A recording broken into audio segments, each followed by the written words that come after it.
Good morning students. आज हम हमारे हिस्ट्री का नेक्स्ट पार्ट पढ़ना स्टार्ट करेंगे। इसमें हम यूनिट नंबर 6 के बारे में पढ़ना स्टार्ट कर चुके हैं और इस यूनिट पार्ट में आज के लेक्चर में हम क्या पढ़ेंगे, तो यूनिट नंबर 6 का थर्ड पार्ट म्हणजे प्रकरण क्रमांक 6व्याचा तिसरा भाग आपण आता या ठिकाणी अभ्यासणार आहोत। मागच्या दोन लेक्चरला मीन्स लास्ट टू लेक्चर्स को हमने क्या देखा है, बिफोर 1857 रिवॉल्ट अँड 1857 रिवॉल्ट म्हणजे 1857च्या उठावाच्या पूर्वीचे उठाव आणि 1857चा उठाव, ह्या दोन गोष्टी आपण अभ्यासल्यात। इसके बाद हम क्या पढ़ेंगे, तो अब हम पढ़ना है जो आपने 7th 8th स्टैंडर्ड को पढ़ा है वही अब फिर से एक बार पढ़ना है, जिसमें हम पढ़ेंगे इंडियन नेशनल कांग्रेस। क्या पढ़ेंगे? Indian national Congress.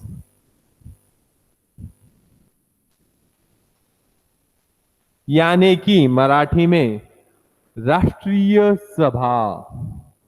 क्या पढ़ेंगे? राष्ट्रीय सभा।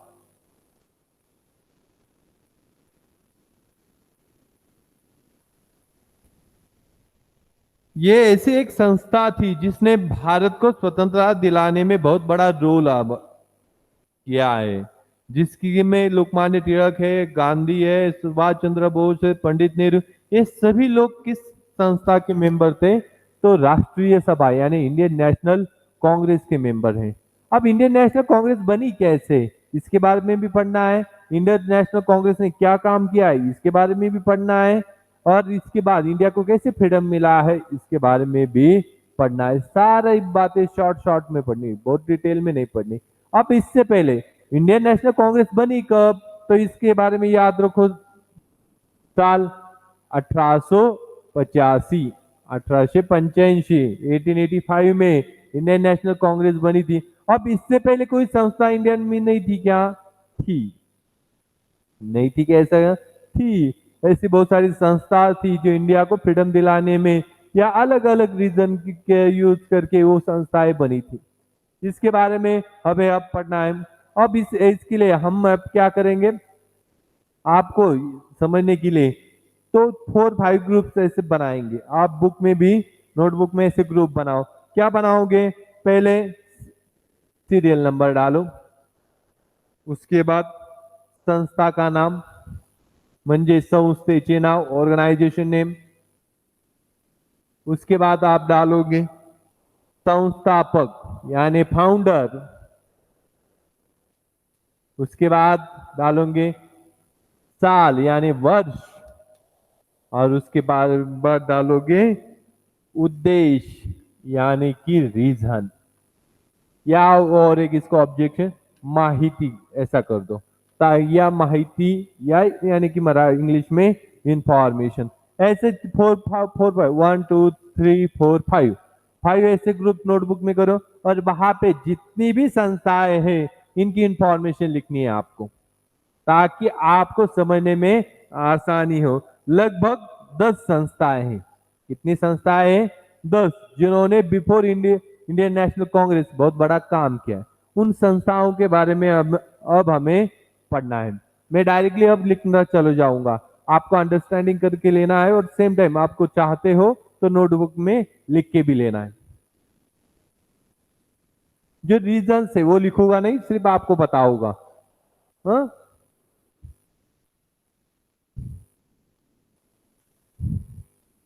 पहली संस्था है लैंड होल्डर्स एसोसिएशन। कौन सी है? Land holders association. देखो हाँ, ऐसा लिख के लो ना, एक एग्जांपल बता रहा हूं। ये संस्था किसने बनाई थी? द्वारकानाथ टैगोर। द्वारकानाथ टैगोर ने संस्था बनाई है।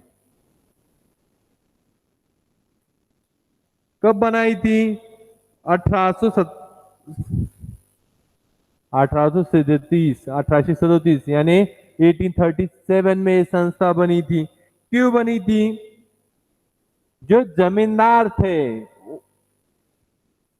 वहां के मिस लैंड लॉर्ड, लैंडलॉर्ड उनके हित संबंध यानी रिलेशन मेंटेन करने के लिए इसकी ये काम ये करती थी। देखो पहली संस्था कौन सी है, लैंड होल्डर एसोसिएशन। किसने बनाई है, द्वारकानाथ टैगोर ने। कब बनाई है, 1837 में बनाई है। क्यों बनाई है, जमींदारांचे हित संबंध अपने मिस लैंडलॉर्ड के रिलेशन मेंटेन करने के लिए संस्था बनाने का काम किया। समझ में आ गया। ऐसे ही 10 संस्था के बारे में देखना है। सेकेंड है ब्रिटिश इंडिया सोसाइटी। कौन सी है, ब्रिटिश इंडिया सोसाइटी।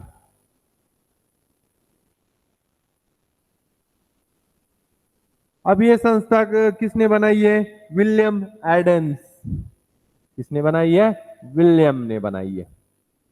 कब बनाई है ये संस्था, 1839 यानी 1839 में बनाई थी। क्यों बनाई थी,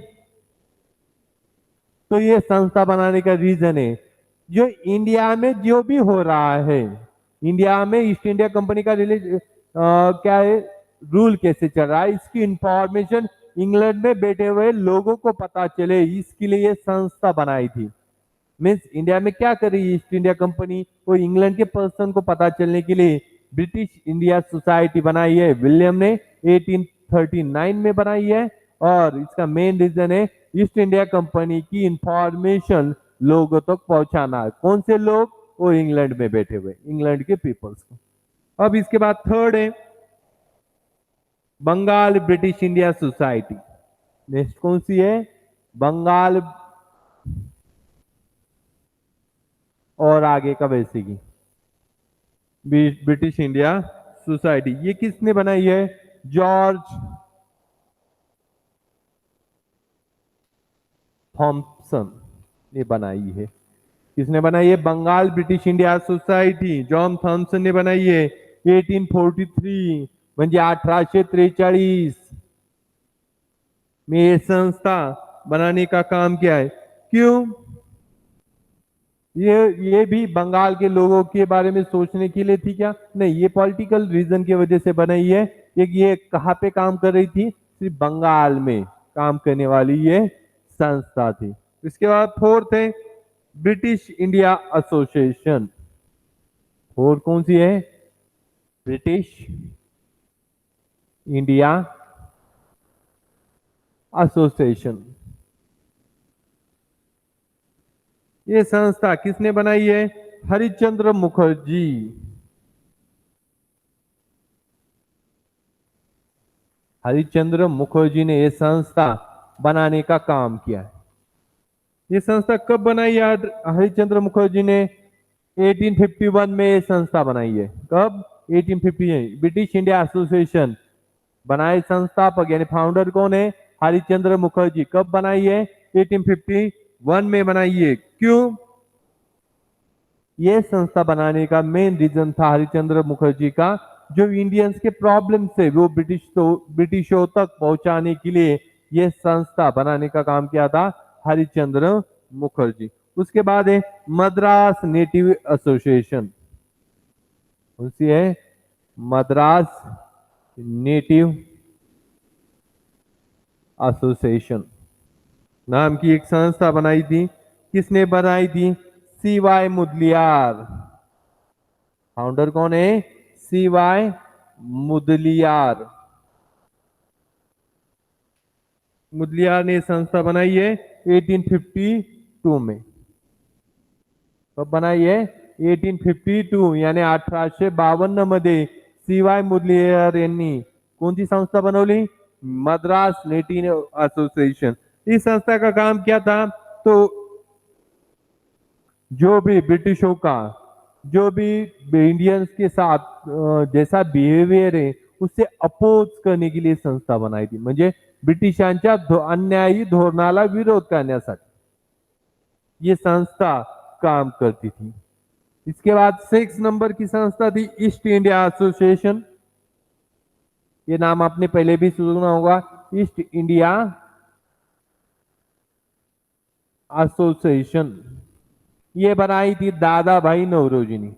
नाम आपको पता होगा, दादा भाई नौरोजी, जिन्होंने ट्रेन थेरी यानी संपत्तीचा आर्थिक निसारणाचा सिद्धांत जिन्होंने लिखा था वो ही उन्हीं दादा भाई नौरोजी ने ईस्ट इंडिया एसोसिएशन नाम की एक संस्था बनाई है, जो बनाई थी 1866 यानी 1866 मध्ये ये संस्था उन्होंने बनाई थी।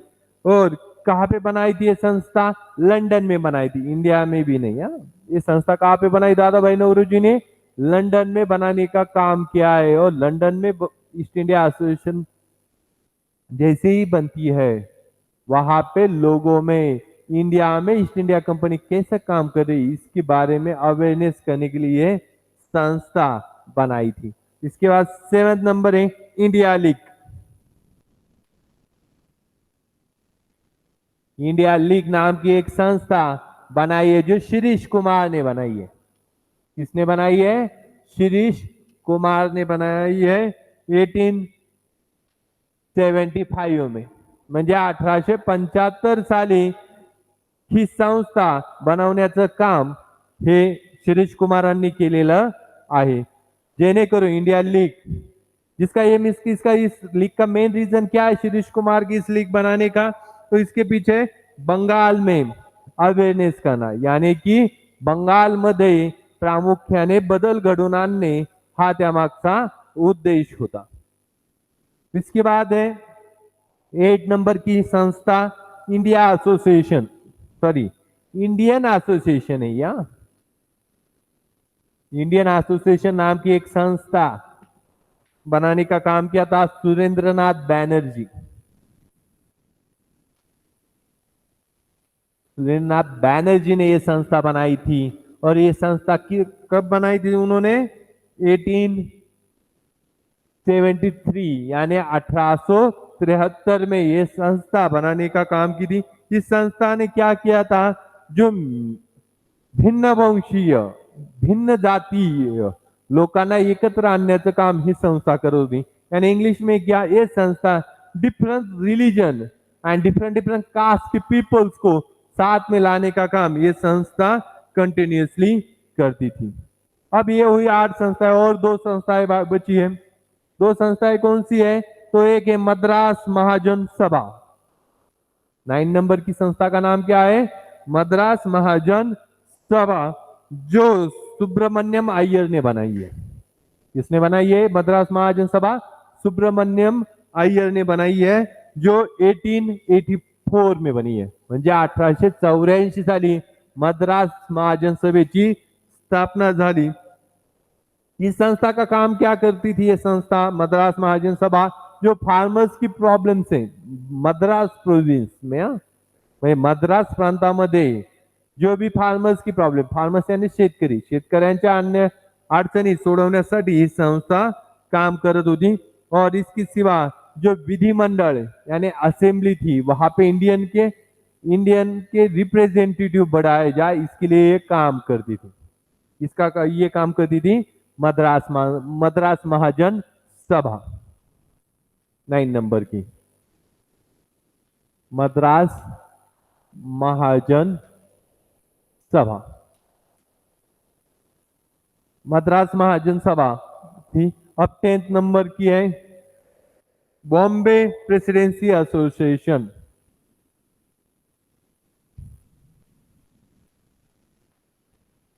बॉम्बे प्रेसिडेंसी एसोसिएशन नाम की ये संस्था बनाई थी।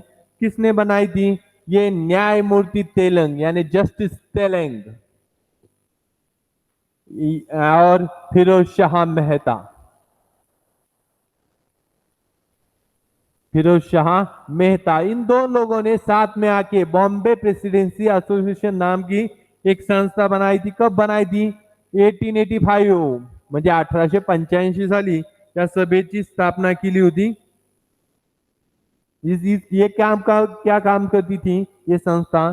तो बॉम्बे प्रेसिडेंसी एसोसिएशन का काम था कि लोगों में क्या है, लोगों में यहाँ पे अवेयरनेस करना है। किस लिए अवेयरनेस यानी जन जागृति? किस लिए? तो लोगों को जो अपने पॉलिटिकल राईट्स हैं यानी की राजकीय हक्क याची जाणीव करून देण्यासाठी ही संस्था प्रामुख्याने काम करत होती। यहाँ पे ये 10 संस्था की इंफॉर्मेशन खत्म हुई है। अब हमें पढ़ना है जो हमारा पॉइंट है आज का, इंडियन नेशनल कांग्रेस यानी कि राष्ट्रीय सभा। अब ये सभा कब बनी थी? तो ये सभा बनी थी 1885 यानी 1885 में सभा बनी थी। इसकी मीटिंग कहाँ पे ऑर्गेनाइज की गई थी? मुंबई में। मुंबई में कहाँ पे मीटिंग ऑर्गेनाइज की गई थी? तो मुंबई में गोकुलदास तेजपाल संस्कृत विद्यालय। फर्स्ट मीटिंग कहाँ पे? मुंबई में गोकुलदास तेजपाल संस्कृत विद्यालय में इसकी मीटिंग ऑर्गेनाइज की गई थी, फर्स्ट मीटिंग। अब इस मीटिंग को कितने लोग हाजिर थे? 75 members only all over India से हाजिर थे। कितने मेंबर्स थे? 75 मेंबर्स ने इस मीटिंग को ऑर्गेनाइज किया था। डे था यानी तारीख थी 28 दिसंबर 1885 में फर्स्ट मीटिंग ऑर्गेनाइज की गई है मुंबई में गोकुलदास तेजपाल संस्कृत विद्यालय में। ऑल ओवर इंडिया से 72 मेंबर्स ही इस मीटिंग को अटेंड कर सके हैं और इसके फर्स्ट प्रेसिडेंट चुने गए थे व्योमेश चंद्र बैनर्जी, जो बंगाल से बिलोंग करने वाले थे, जो फर्स्ट क्या बने हैं? प्रेसिडेंट। इंडियन नेशनल कांग्रेस के फर्स्ट प्रेसिडेंट कौन है? व्योमेश चंद्र बैनर्जी। ऐसे क्वेश्चन कॉम्पिटिटिव एग्जाम में पूछा जाता है, how many person present in first meeting? कितने लोग आए थे फर्स्ट मीटिंग को? क्वेश्चन पूछा जाता है। उसके बाद बहुत सारे से who was the first lady of Indian national Congress president selected? पहले ऐसी कौन सी लेडी थी जिसको इंडियन नेशनल कांग्रेस की प्रेसिडेंट चुना गया? कौन सा मुस्लिम पर्सन था जिसे इंडियन नेशनल कांग्रेस का प्रेसिडेंट पहली बार चुना गया? कौन सा पारसी था जिसको इंडियन नेशनल कांग्रेस का फर्स्ट टाइम प्रेसिडेंट चुना गया? कौन सा ऐसा पर्सन था जो अनदर कंट्री का था फिर भी उस इंडियन नेशनल कांग्रेस का प्रेसिडेंट चुना गया? ये सारे क्वेश्चंस कॉम्पिटिटिव एग्जाम को पूछे जाते हैं यानी स्पर्धा परीक्षा को पूछे जाते हैं। आपको इसका डिटेल में स्टडी करना, हमें शॉर्ट में लेकिन डिटेल में आपको स्टडी करना पड़ेगा जब आप स्पर्धा परीक्षा यानी कॉम्पिटिटिव एग्जाम देते हो।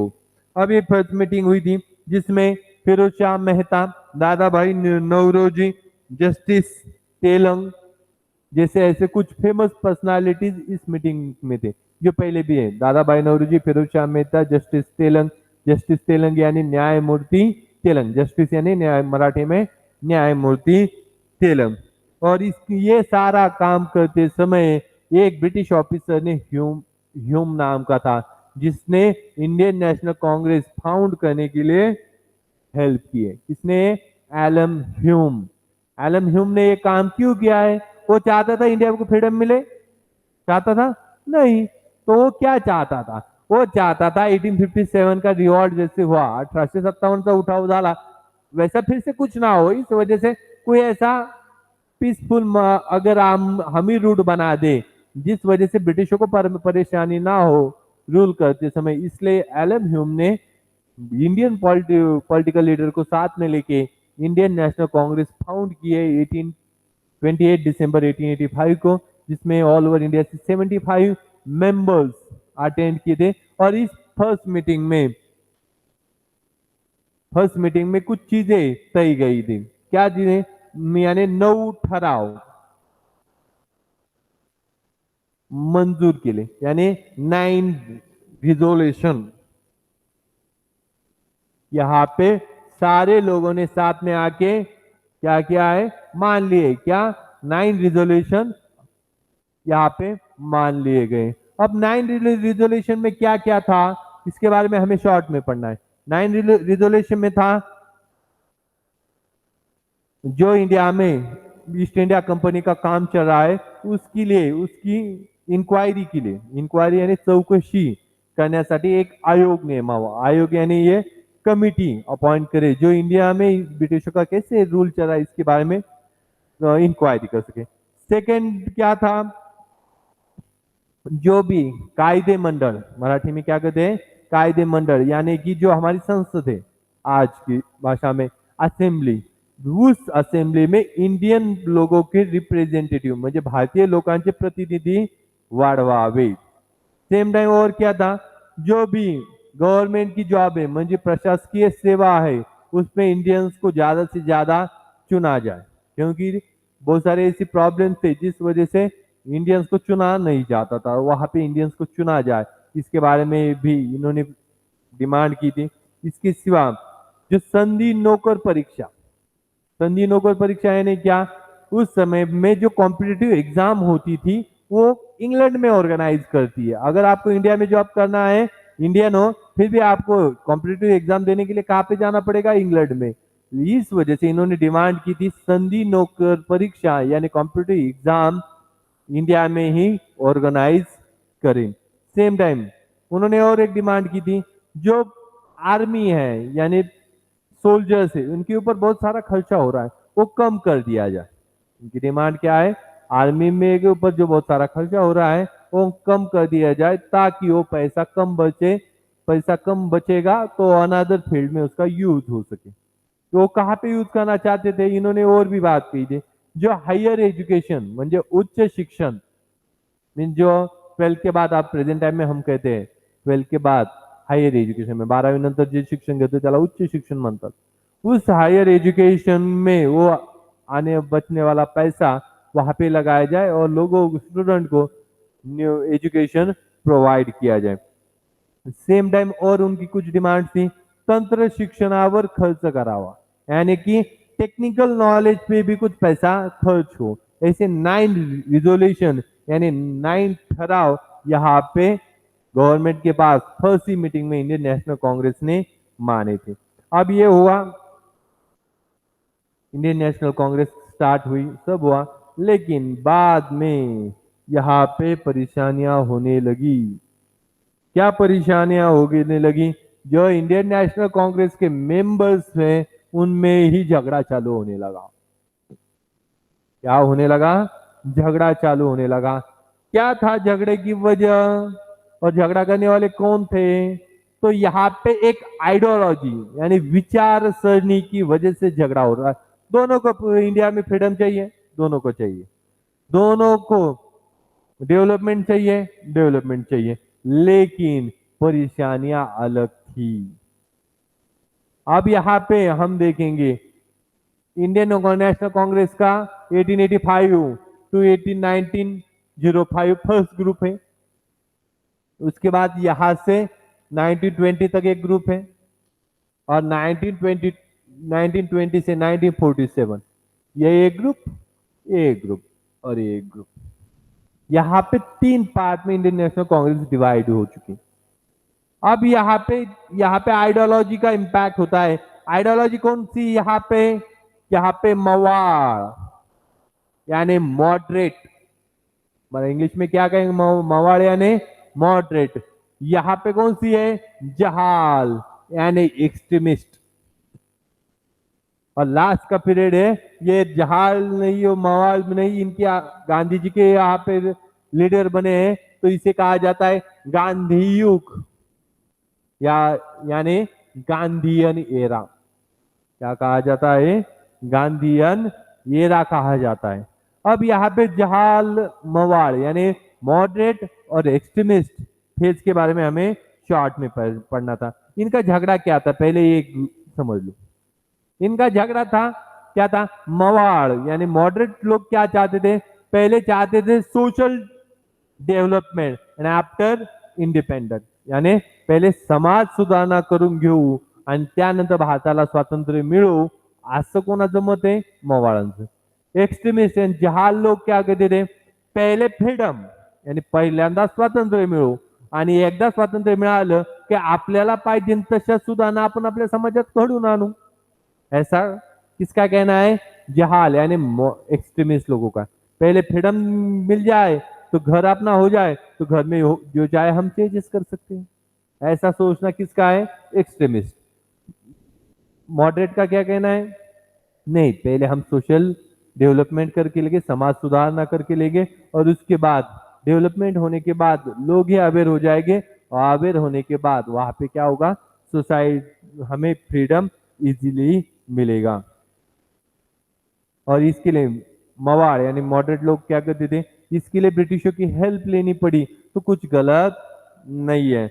लेकिन एक्सट्रीमिस्ट यानी जहाल लोग क्या कहते, अगर हम रूलर नहीं है तो हम हमारे हमें जो चाहिए वो डेवलपमेंट नहीं कर सकते। एक्सट्रीमिस्ट का क्या कहना है, अगर हम रूलर होते तो हम चाहे वो डेवलपमेंट कर दे, लेकिन हमारा हम रूलर नहीं तो हम चाहे वो कर नहीं सकते। इसलिए हमें अगर हम रूलर बन जाए या घर हमारा हमारे पास आ जाए, इंडिया हमारे हम फ्रीडम मिल जाए, तो हम हमें जो चाहिए वो सारा कर सकते थे। इसके लिए आप मॉडरेट के लीडर थे गोपाल गणेश आगरकर। कौन थे? गोपाल गणेश आगरकर। एक्सट्रीमिस्ट यानी जहालों के लीडर थे लोकमान्य तिलक। दोनों गहरे दोस्त थे। देखो हाँ, गोपाल गणेश आगरकर और लोकमान्य तिलक दोनों गहरे दोस्त थे, लेकिन दोनों का झगड़ा एक ही था। आगरकर कहते थे, जीजी आगरकर यानी गोपाल गणेश आगरकर का कहना था, आप आधी आपण सुधारले पाहिजे, मग आपले घर सुधारले पाहिजे। क्या कहते, पहले हम डेवलप हो जाए तो उसके बाद धीरे धीरे हमारा घर भी डेवलप होगा। लोकमान्य टिळक का कहता, घर माझे नाहीच। लोकमान्य टिळक क्या कहते थे, घर माझे नाहीच, ते आधी ताब्यात घेऊ मग सुधारणा करू।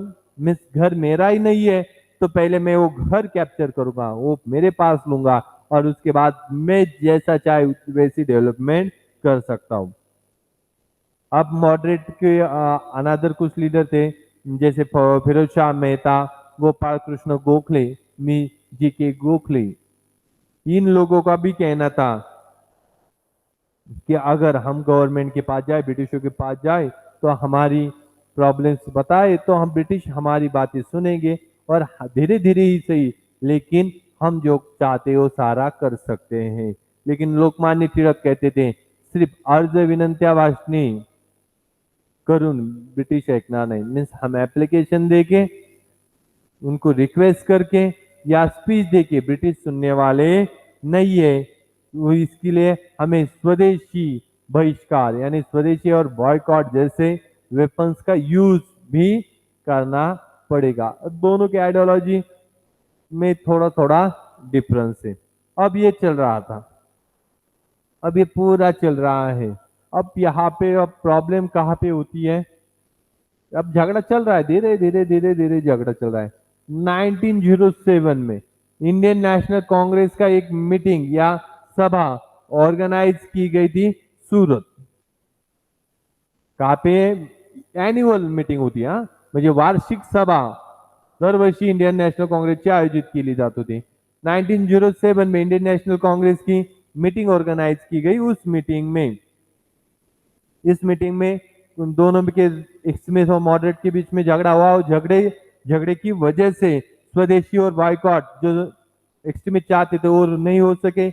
इस वजह से झगड़ा हुआ और दोनों ग्रुप अलग अलग हो गए।